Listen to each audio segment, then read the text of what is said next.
My name is Dan Parker. I'm from Salem, Alabama. I'm honored to be here.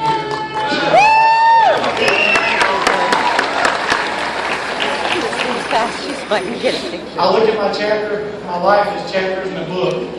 Chapter 1 was before blindness. Chapter 2 is after. Chapter 1, I was born in Columbus, Georgia. Raised by a race car driver. My father's still 70 years old, racing today. Oh, man. In my adult years, I studied machine work, welding, fabrication, built race cars, motorcycles, all across the United States, Canada, as far as the country of Qatar. In 2005, I was the 80-yard Pro Nitrous World Champion, reaching top speeds of 224 miles an hour per mile. That makes me dizzy just to think about it. March 31st, 2012, started chapter 2. It was like any other day that I've been through 1,000 times before. My team and I went to Steele, Alabama to test a brand new racing engine. It was 864 cubic inches plus 4 stages of nitrous oxide. The third pass, the car made a horrible right turn. Sure. It cut the car completely in half. Oh, shoot. It was nothing. No motor, no transmission, no steering wheel, nothing. I woke 2 weeks later from an induced coma at the University of Alabama for my family and girlfriend to realize I was totally blind. It took months of physical therapy, rehab, numerous surgeries to get to any point in my life where I could think about trying to get out of the house, much less race again. During one of the nights, sleeplessness, a dream came to me that I was not going to let blindness define me and stop my race.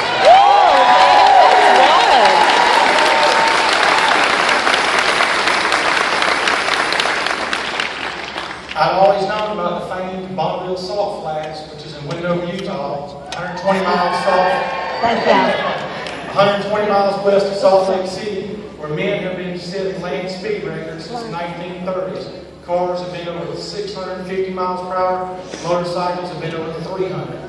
This was my new goal in life, to become the first blind man to race the Bonneville Salt Flats.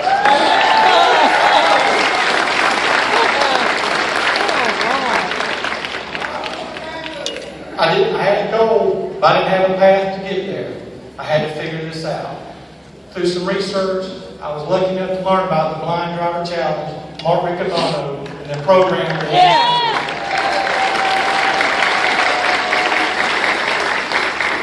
I was lucky enough to, when I first called the NFB, I thought they might think I was crazy, and I got Joanne Wilson on the phone to share my story with her. Thank you, Joanne. She got me in touch with Mark Riccabano.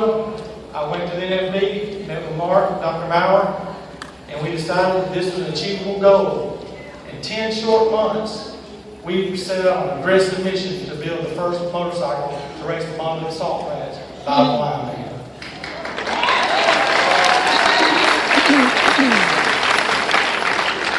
We started the project, and as any aggressive projects, a lot of friends and family asked me if I was crazy trying to get killed. And I tried to explain to them, this ain't about dying, this is about living. That's right. That's right. You got it, guys. I have a lot of volunteers at the house. I'm proud to say I fabricated and designed probably 50-60% of the motorcycle myself. I still run my mill machine, my lathe, all my bending equipment. I built the jigs on the frame machine, everything to build this motorcycle. For you who are totally blind and can't see, the motorcycle is a red 3-wheel bike, 2 wheels in the back, a real aerodynamic body with a 70cc engine with a 5-speed transmission. It realistically has a top speed of about 85 miles per hour. Whoa. A few weeks before the Salt Flats in August, we got the motorcycle together and it was crunch time. So it was time to test. My engineer Patrick Johnson built the guidance system along with me and the team. Met at an airport in North Alabama to test. The first day we had some problems come back. We regrouped, redesigned the guidance system. 1 week ago we tested successful at the airport. The very first pass I made successful down the airport. A&B, 100% independent. Yeah. All right. 2 We got to Bonneville. Mark Riccobono was there with us. We had to demonstrate our capabilities and to prove to them that blindness was not the obstacle that was going to stop us.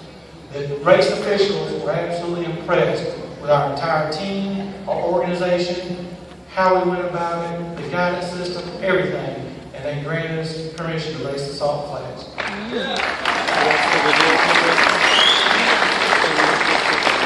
On the morning of August 26, 2013, we embarked on a mission that was successful. At 11 o'clock in the morning, we made it past down the salt. The salt is 10 miles wide by 20 miles long. So you have 2 miles to accelerate. I was on the short course, which is only a 5-mile course. 2 miles to accelerate, 1 mile average speed. I started off at mile marker 1, accelerated at mile marker 2.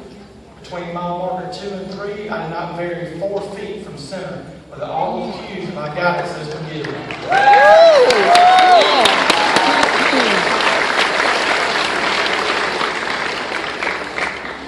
I averaged 55.331 miles an hour, setting a record for the fastest blind man on the salt flats along with the first.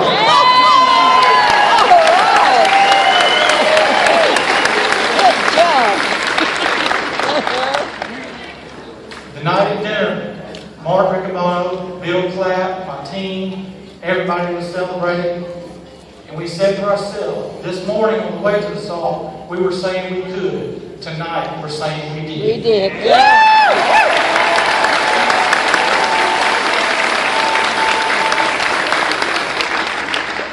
In the next few months, my life had slowed down a lot, and I had to reflect on what the next chapter of my life was going to be.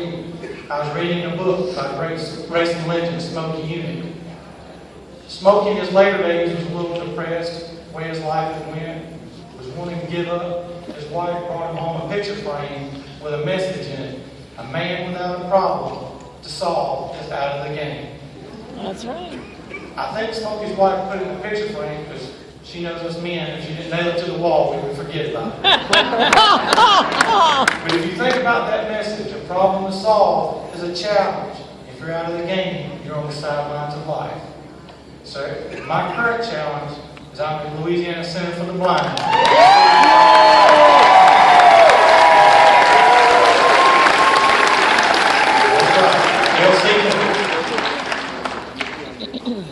That quote stands true to all of us. We all have a problem to solve, to better ourselves every day, to reach out to other blind members, to blind people, to prove to ourselves, prove to society, and help inspire other blind people the infinite possibilities that we have that's only defined by our personal self, not others. So when we leave here tomorrow and everybody starts heading home, I wish y'all would take that one quote with you. A man without a problem to solve is out of the game. And everybody here, we're going to stay in the game. Thank you very much.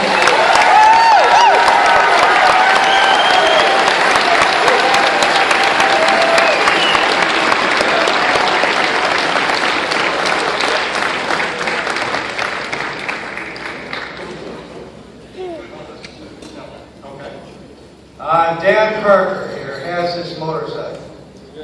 And he says, you can't drive it, but you can't look at it.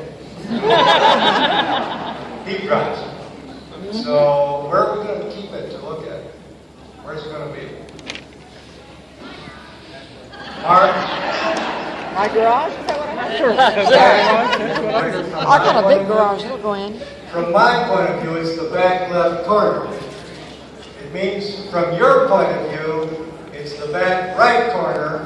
And it'll be there when? Lunchtime. Lunchtime today. You want to look at this thing? First blind man on the salt. You can see the machine. I'll bet you the man who drove it will be there soon and tell